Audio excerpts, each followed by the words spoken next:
Assalamualaikum warahmatullahi wabarakatuh. Perkenalkan nama saya Muhammad Razak Hafiz dengan NIM 2313 dari jurusan Geografi MK. Baiklah, saya akan menjelaskan keterkaitan ilmu tanah terhadap pemetaan.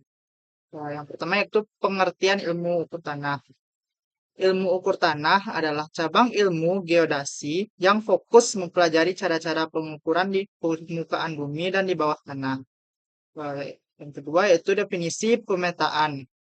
Pemetaan adalah proses pengumpulan, pengolahan, dan penyajian data spasial atau data yang memiliki informasi lokasi ke dalam bentuk visual dan yang disebut peta. Eh, Keterkait Keterkaitan antara ilmu ukur tanah serta pemetaan yaitu memiliki hubungan yang sangat erat dan saling melengkapi. Ilmu ukur tanah merupakan dasar dari pemetaan, di mana data-data yang diperoleh dari pengukuran di lapangan menjadi input utama dalam pembuat peta.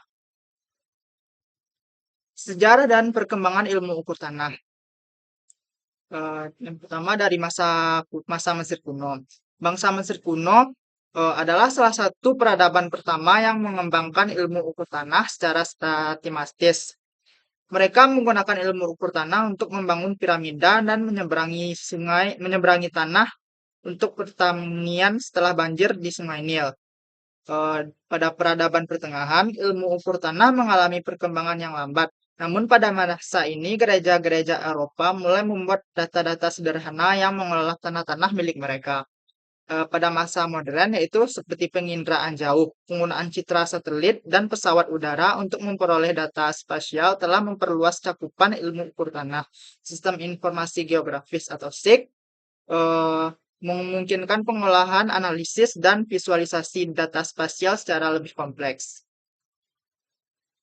Yang berikutnya adalah dasar-dasar ilmu ukur tanah. Yang pertama yaitu titik, posisi yang tidak memiliki dimensi. Yang kedua yaitu garis, lintasan yang menghubungkan dua titik. Yang ketiga adalah bidang, yaitu permukaan yang dibentuk oleh garis-garis. Yang keempat adalah sudut, ukuran permukaan antara dua garis yang berpotongan. Selanjutnya jarak, yaitu panjang garis lurus yang menghubungkan dua titik. Selanjutnya yaitu alat-alat ukur tanah. Yang pertama yaitu meteran untuk mengukur jarak pendek seperti panjang bangunan, lebar jalan, atau jarak-jarak antara titik-titik kontrol. Yang kedua yaitu teodolit, digunakan untuk pengukuran sudut dalam survei triangulasi, pembuatan peta topografi, dan pengukuran tile. Yang ketiga yaitu kompas, digunakan untuk orientasi medan dan menentukan arah utara dan selatan. Yang keempat yaitu total station, alat serbaguna yang dapat mengukur jarak sudut dan tinggi secara otomatis sehingga dapat efisien untuk berbagai jenis pekerjaan survei. Selanjutnya itu metode ukur tanah. Yang pertama yaitu metode teraristis. Metode teraristis adalah metode pengukuran yang digunakan secara langsung di lapangan dengan menggunakan alat ukur seperti teodolit, total station, level, atau meteran. Yang kedua adalah metode fotogrametri. Metode fotogrametri adalah metode pengukuran yang menggunakan citra foto udara atau citra satelit. Yang ketiga itu metode GPS atau Global Positioning System. Metode GPS menggunakan sinyal satelit untuk menentukan posisi titik-titik di permukaan bumi secara akurat. Selanjutnya adalah bagaimana data dari ilmu tanah ukur. Data dari ilmu ukur tanah digunakan dalam pemetaan. Seperti contohnya yaitu pada aplikasi pemetaan menggunakan data ukur ilmu tanah seperti pemetaan topografi. Data dari ilmu ukur tanah dapat digunakan untuk membuat peta topografi yang menunjukkan evaluasi dan kontur permukaan tanah.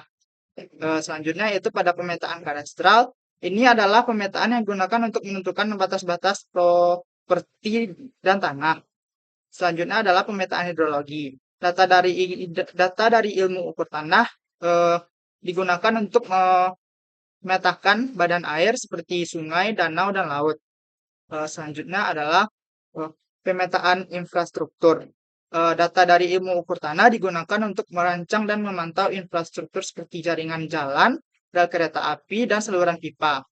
Yang terakhir yaitu pemetaan lingkungan. Dapat Data ilmu ukur tanah digunakan untuk memantau perubahan lingkungan seperti erosi tanah, perubahan garis pantai, dan deformasi.